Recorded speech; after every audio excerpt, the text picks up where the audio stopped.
Halo, Assalamualaikum. Apa kabar teman-teman? Semoga sehat selalu ya. Perkenalkan, kami dari kelompok 1 ingin mempersembahkan sedikit pembelajaran tentang tumbuhan berbiji atau spermatopita. Sebelum lanjut, izinkan kami memperkenalkan diri masing-masing ya. Pertama, saya Dian Pertiwi dengan NIM 2001 414125. Saya atas nama Musfadillah dengan NIM 20014140025. Saya atas nama Lini dengan NIM 20014114101. Saya atas nama Alia Kansa dengan NIM 20014141485. Saya atas nama Yogi Saputra dengan NIM 20014144075. Saya atas nama Rahmiani dengan NIM 20014141119. Nah, hari ini kita akan membahas tentang tumbuhan berbiji atau spermatopita. Berbicara tentang tumbuhan berbiji, ternyata tumbuhan berbiji atau spermatopita merupakan kelompok tumbuhan yang memiliki ciri khas, yaitu adanya suatu organ yang berupa biji. Biji merupakan bagian yang berasal dari bakal biji dan di dalamnya mengandung calon individu baru, yaitu lembaga. Ternyata tumbuhan berbiji atau spermatopita merupakan tumbuhan yang tingkat perkembangannya paling tinggi loh. Mereka menghasilkan biji yang menjadi alat perkembangbiakan generatif. Tingkat kehidupan dari tumbuhan biji berada di atas tingkatan kehidupan tumbuhan lumut dan paku yang terbilang masih sederhana.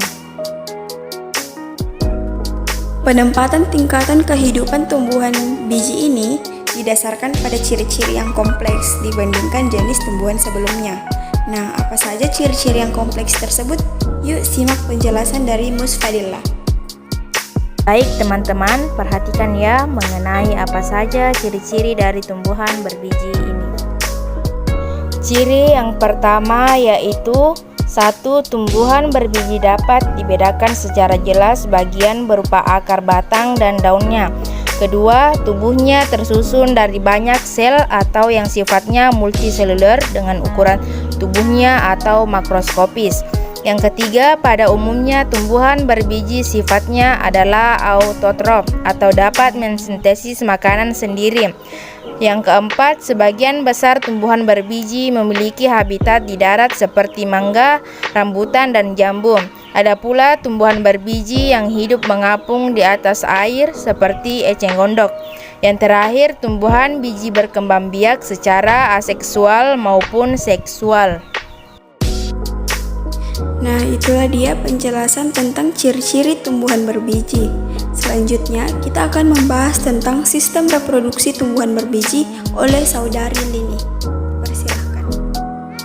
Baiklah, kita lanjut.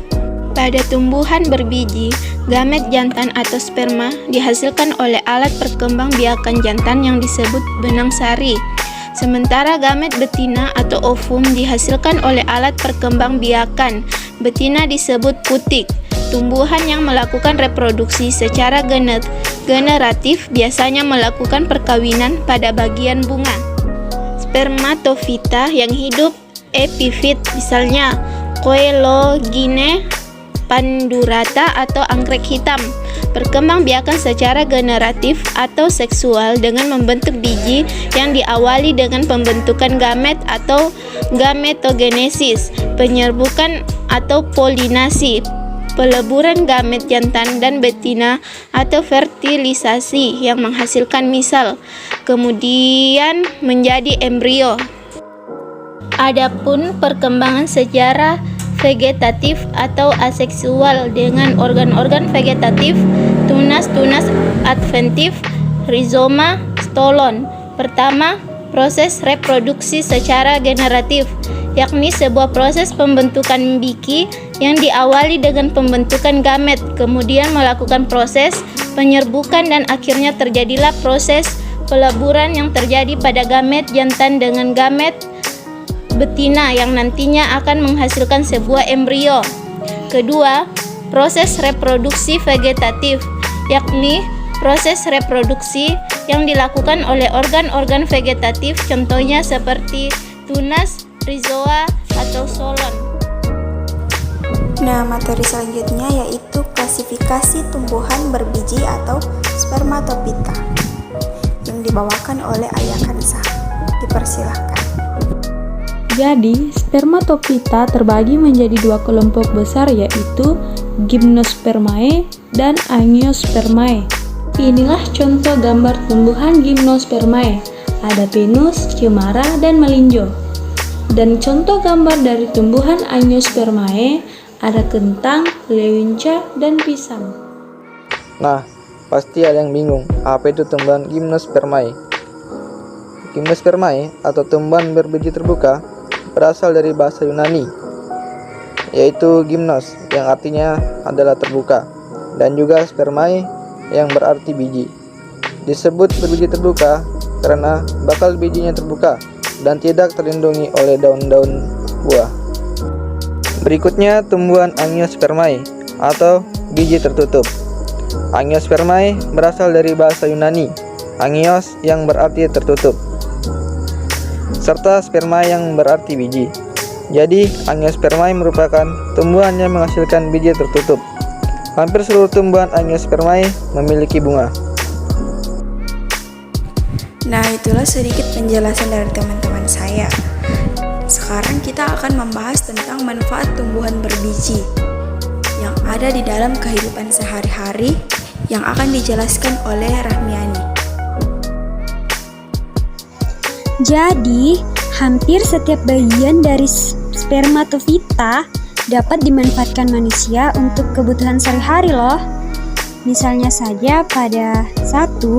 Kumis kucing, jati, mahoni, dan pinus sebagai peneduh, penyimpan air, penyerap karbon dioksida, dan sumber oksigen. Kedua, sumber protein yang berasal dari tumbuhan, seperti kacang kedelai, kacang tanah, dan kacang merah.